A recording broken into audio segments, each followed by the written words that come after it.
Oke, selamat datang di pertemuan pertama ini di kelas 9 ya. Kita mulai pembelajaran tentang pola bilangan. Nah, pola bilangan itu adalah sekumpulan bilangan yang jika dijajarkan akan membentuk suatu pola atau aturan rumus tertentu. Nah, contohnya seperti ini. Ini ada plus 1, ada plus 2, ada plus 3, ada plus 4. Berarti ini adalah penambahan pola bilangan dengan penjumlahnya 1. Awalnya 1, tambah 1 jadi 2, tambah 1 jadi 3, tambah 1 jadi 4. Macam-macam pola bilangan. Jadi pola bilangan itu tidak selalu berupa angka. Ada yang bentuknya seperti titik atau noktah ya. Seperti ini namanya adalah titik-titik atau noktah. Kita lihat di sebelah paling kiri adalah pola persegi panjang. Ini bisa kita lihat persegi panjang ini memiliki panjang 1, 2, 3, 4, 5. Kemudian memiliki lebarnya 1, 2, 3. Atau kalau kita hitung semuanya bisa seperti ini. 1 tambah 2 tambah 3 ya. Tambah ini jadi 4, 5, 6, 7, 8, 9, 10, 11, 12, 13, 14, 15. Hanya saja kalau kita menghitung ini satu-satu maka akan lama kita ngitungnya. Jadi lebih baik kita menggunakan panjang dikalikan dengan lebar atau rumusnya persegi panjang. Panjangnya 5 kalikan 3 sama dengan 15. Atau pola segitiga.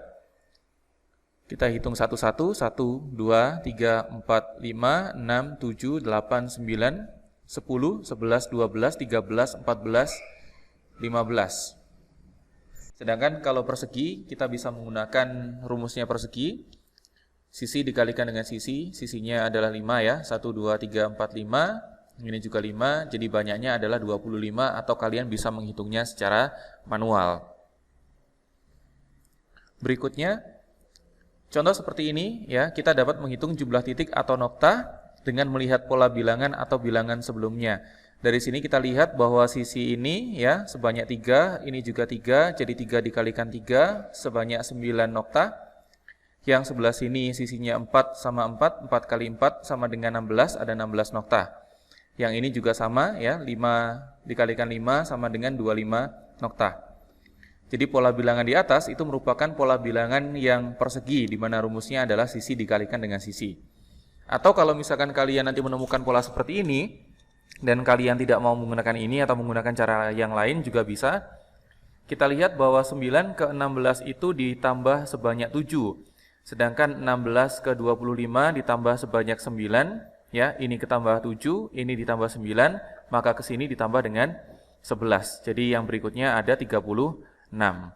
Kalau kita gunakan pola seperti ini juga sama, ini 5 dikalikan 5, ini kan 3 kali 3, 4 kali 4, 5 kali 5, berarti ini 6 dikalikan 6, hasilnya juga sama, 36. Jadi pola yang lain juga ada, misalkan seperti ini ya, ini 1, ini 5, ini tambah dengan 4, ini ditambah dengan 4, 9 jadi 13, ditambah dengan 4, 13 tambah 4, 17 ya. Ini pola yang berikutnya. Pola berikutnya lagi kita tambahkan dengan 4. Jadi pola yang seperti ini adalah pola berjumlah 4. Kita bisa gunakan langsung. Kalau seperti ini juga sama, ini contoh yang kedua. Ini pola bertambah 3 atau bilangan dengan beda 3. Ada lagi yang seperti ini 1, ini 2, dikalikan 2, dikalikan 2 lagi jadi 4, kalikan 2 lagi jadi 8, kalikan 2 lagi jadi 16, kalikan 2 lagi jadi 32. Bilangan seperti ini dinamakan dengan bilangan berpola rasio 2. Nah, ini kalau kalian perhatikan ada istilah beda, ada istilah rasio. Kalau antara ini ya, angka pertama dengan angka kedua itu pakai penjumlahan, maka ini dinamakan dengan beda. Sedangkan kalau bedanya ini ya, dari angka pertama ke angka keduanya itu dikalikan, maka dinamakan sebagai rasio atau pengali. Nah, di macam-macam pola bilangan dan barisan dan deret nanti berikutnya, kalian akan mengenal dengan suku. Jadi suku itu adalah angka-angkanya. Yang seperti ini bisa kita sebut dengan suku pertama, yang seperti ini bisa kita sebut sebagai suku kedua, ini suku ketiga, ini suku keempat, suku kelima, ini suku yang keenam. Jadi kalau di soal nomor 2 ini, misalkan nih ditanyakan berapakah suku kelima, maka jawabannya adalah 8. Berapakah suku ke-7 misalkan? Tinggal kita urut. 1, 2, 3, 4, 5, 6, 7. Berarti 11 jawabannya. Kalau yang nomor 3 Mister, ya sama saja ya. Kita lihat 1, 2, 3, 4, 5, 6. Misalkan yang ditanyakan adalah berapakah suku ke-5, tinggal kita urut. 1, 2, 3, 4, 5. Berarti jawabannya adalah 16. Oke.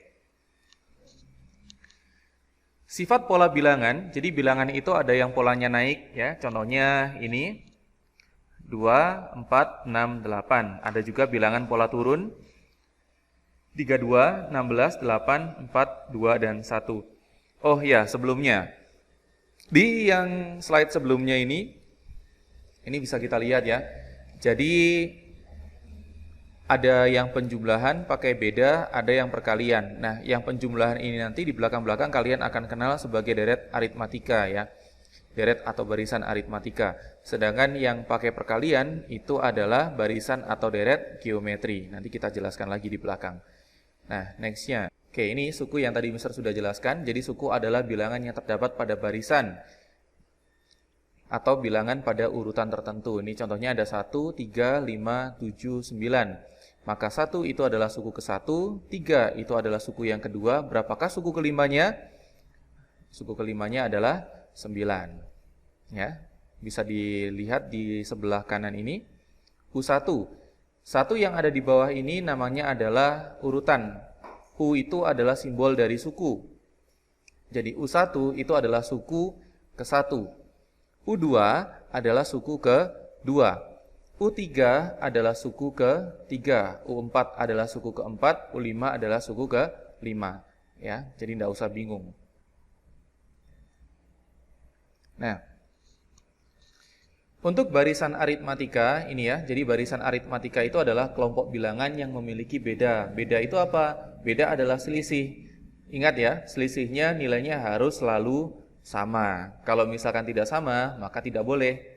Contohnya ini, ada 1, 5, 9, kemudian ada lagi 13.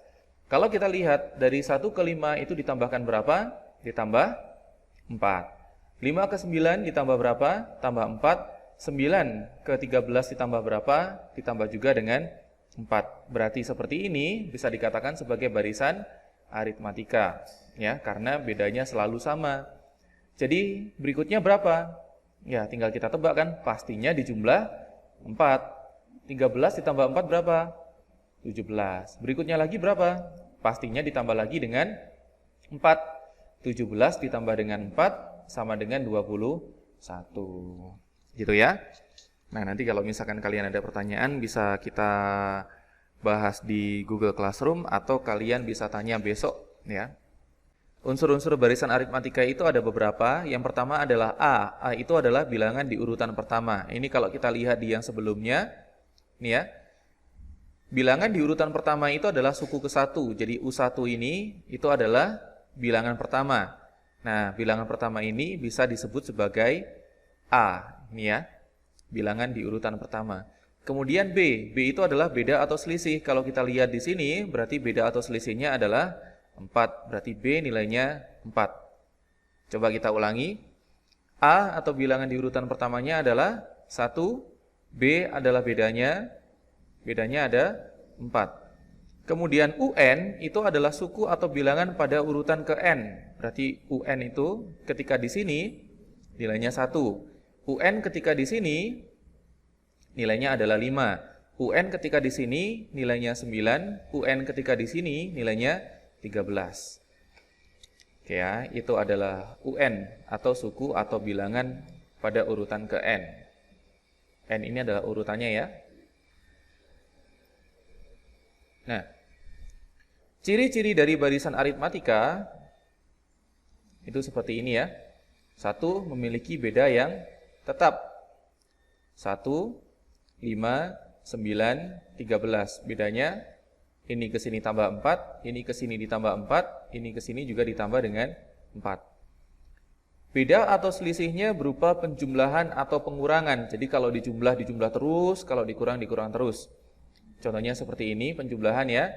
2 ditambah 2 jadinya 4. Ditambah 2 lagi jadinya 6. Tambah 2 lagi jadinya 8. Tambah 2 lagi jadinya 10 dan seterusnya. Model yang kedua nih, model yang pengurangan. Awalnya 33, dikurangi 3 jadi 30, dikurangi 3 jadi 27, dikurangi 3 jadi 24, dikurangi 3 lagi jadi 21. Nah, ini dua tipe ya. Yang atas itu adalah tipe penjumlahan, yang bawah adalah tipe pengurangan. Kemudian, kalau misalkan yang ditanyakan adalah dua suku berikutnya, contohnya ini ya, 1 ke sini 5, 9, 13, ini ke sini tambah 4 jadi 17, tambah 4 lagi jadi 21, selesai masalah kita. Nah, tapi kalau misalkan yang ditanyakan adalah berapakah suku ke 100 atau suku ke 150, kalau kita gunakan cara yang manual, maka kita akan lama selesainya. Makanya kita dikasih ini rumus ya. Rumus suku ke N pada barisan aritmatika dapat ditulis dengan rumus berikut ini ya. Contohnya nih ya, UN ya sama dengan A plus N min 1 dikalikan dengan B. Coba kita ingat-ingat sekali lagi. UN itu adalah suku ke N. A adalah suku ke 1 atau suku pertama. Jadi di soal yang paling atas ini suku pertamanya adalah 1. Ditambah dengan N min 1. Nah, N ini apa? N itu adalah sukunya ya, berapa banyak suku. Atau suku paling akhir itu suku keberapa, itu adalah N. B-nya apa? B itu adalah beda. Di soal ini, maka bedanya nilainya sama dengan 4. Coba kalau misalkan kita hitung suku kelima dari barisan aritmatika yang ada di atas ya. Ini. Kita masukkan ya rumusnya, biasakan setiap kalian mengerjakan maka rumusnya dituliskan ulang ya supaya kalian lebih mudah untuk menghafalkan. UN sama dengan A plus dalam kurung N min 1 dikalikan dengan beda. U5 ya suku kelima. A-nya kita isi dengan 1. N-nya kita isi dengan 5. Kenapa? Karena yang ditanyakan adalah suku ke-5. Nah, ke-nya ini itu membawa N. N-nya sama dengan 5. Bedanya berapa tadi? 4 kita masukkan. Nah, tinggal kita kurangkan. 5 kurang 1, 4 ya. Jadi ini 4 kalikan dengan 4. Titik itu perkalian. Kalau kita lihat prosesnya, ada 1 ditambah 4 dikali 4. Maka perkalian lebih menang ya. Maka ini kita kalikan terlebih dahulu. 4 dikalikan 4 sama dengan 16. 1 ditambah 16 sama dengan 17. Nah, ini. Masa sih benar? Kita cek. Kita lihat dari yang atas ini kalau kita hitung menggunakan cara manual. 1 ke 5 tambah 4, tambah 4 9, tambah 4 13, tambah 4 sama dengan 17. Berarti sudah sinkron ya, sama antara kita gunakan cara yang manual dengan cara yang menggunakan rumus. Oke. Nah, kemudian kalau ada barisan aritmatika, jadi menentukan suku ke N yang sudah diketahui rumusnya nih, gampang. Contoh soalnya, tentukan suku ke-12 dari UN sama dengan N kuadrat plus 3. Nah, kalau seperti ini kalian nggak usah menggunakan rumus yang ini ya. Yang ini nggak usah kalian gunakan karena rumusnya sudah diketahui. Nih rumusnya. Jadi jangan sampai tanya nanti, Mister, kalau soalnya seperti ini maka rumusnya pakai apa? Lu kenapa bingung? Karena rumusnya sudah ada. Ya ini ya. Ini rumusnya. Nah, sekarang, karena yang ditanyakan adalah suku ke-12, maka 12 ini adalah N-nya. N-nya dimasukkan ke sini ya. 12 nanti kita kuadratkan kemudian ditambah dengan 3. Nah, ini jawabnya. Ingat, setiap mengerjakan maka rumusnya harus ditulis. UN sama dengan N kuadrat ditambah dengan 3. N-nya kita ganti ya dengan 12. Ini 12 kita kuadratkan ditambah dengan 3. 12 kuadrat itu sama dengan 144 ditambah 3 sama dengan 147. Jadi jawabannya sudah ada ya. Ingat-ingat ya. Next. Kemudian contoh lagi nih. Jumlah bangku di barisan pertama gedung bioskop adalah 8. Pada barisan selanjutnya selalu bertambah 4 bangku. Tentukan A jumlah bangku pada barisan kelima. Nah, ini ya. Coba ini kalian hitung. Nanti hasilnya berapa bisa dituliskan di komen ya, atau dijawabkan pada tugas yang berikutnya. Jadi ini UN, ya, N-nya diisi dengan 5. A adalah suku pertama di sini, berarti bangku pertama diisi dengan 8. N-1, N-nya itu adalah baris kelima, berarti ini kita isi dengan 5. 5 kurang 1 nanti bisa dihitung. Bedanya adalah 4 karena pada barisan selanjutnya selalu bertambah 4, kemudian tinggal dihitung sampai selesai. Ya. Nah, lanjut untuk aritmatika nih. Nah, deret aritmatika adalah jumlah barisan bilangan atau jumlah dari seluruh suku yang ada. Ya, ini sama dengan aritmatika tadi ya. Jadi ada barisan, ada deret. Kalau barisan itu menampilkan suku-sukunya aja, sedangkan kalau deret itu adalah hasil jumlahnya. Nah, contohnya ini nih ya. Deret bilangan dilambangkan dengan huruf S nih. Contohnya 1, 3, 5, 7, 9. Ini U1-nya U2, U3, U4 tambah dengan U5. Jadi ya, deret bilangannya atau S kelima itu U1 tambah U2 tambah U3 tambah U4 tambah dengan U5. U1-nya berapa? 1. U2-nya berapa? 3. U3-nya berapa? 5. U4-nya berapa? 7. U5-nya 9. Kalau ini kita jumlahkan semuanya, didapatkan hasil sama dengan 25. Ya. Jadi ingat ya, kalau barisan itu cuma menampilkan suku keberapa, kalau deret itu adalah hasil jumlahnya. Ya, next-nya. Nah, contohnya seperti ini. Ya, ini angkanya agak kurang bagus ya, tapi nanti kalau misal kurang jelas, Mister akan tuliskan lagi, Mister akan kirimkan melalui WA kalian. Ini contoh, deret aritmatika. Jumlah baris tempat duduk di gedung bioskop 4 baris. Bangku di barisan pertama gedung bioskop adalah 8. Tentukan jumlah bangku di gedung. Ini sebenarnya lucu juga ya. Kalau misalkan di bioskop itu cuma ada 4 baris, maka ya aneh juga ya, terlalu kecil bioskopnya. Nah, jadi rumusnya kalian catat baik-baik. Untuk mencari SN ini kalian bisa menggunakan cara manual sebenarnya, tapi di sini Mister mengenalkan rumus ya. SN sama dengan N per 2 dalam kurung 2A plus N-1 dikalikan sama B. Ini ada tutup kurungnya ya nak ya. Nah, ini ada tutup kurungnya, cuma ada nampak. 4 per 2 ya, karena yang ditanyakan adalah jumlah total bangku dan bangkunya dari depan ke belakang itu ada 4 baris bangku, berarti N-nya adalah 4. 4 dibagi 2 ya. Kemudian 2 dikalikan dengan 8. 8 adalah jumlah bangku pada barisan pertama ditambah dengan 4. 4 itu adalah N-nya, dapat dari sini dikurangi 1 dikalikan dengan bedanya selalu sama dengan 4. Kita kalikan 2 kali 8 16.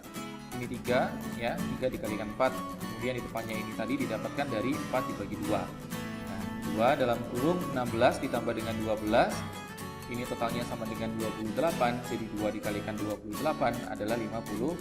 Nah, ini contoh untuk deret aritmatika. Oke, kira-kira seperti itu yang bisa Mister sampaikan di pertemuan kali ini. Nanti kalau ada pertanyaan atau ada kurang jelasnya, kalian bisa WA lagi ke Mister, atau gimana pun caranya kalian bisa menghubungi Mister. Nanti kita akan pertemuan lagi di besok pagi ya. Nanti kita akan Zoom meeting atau pakai Google Meet atau pakai Skype atau apa aja boleh. Nanti Mister akan jelaskan lagi pada kalian yang masih bingung. Kalau misalkan kalian sudah bisa mengerti, nanti kalian bisa mengerjakan soal-soal yang akan Mister kasihkan ya. Jadi langsung aja nanti dikerjakan. Oke, gitu ya. Thank you.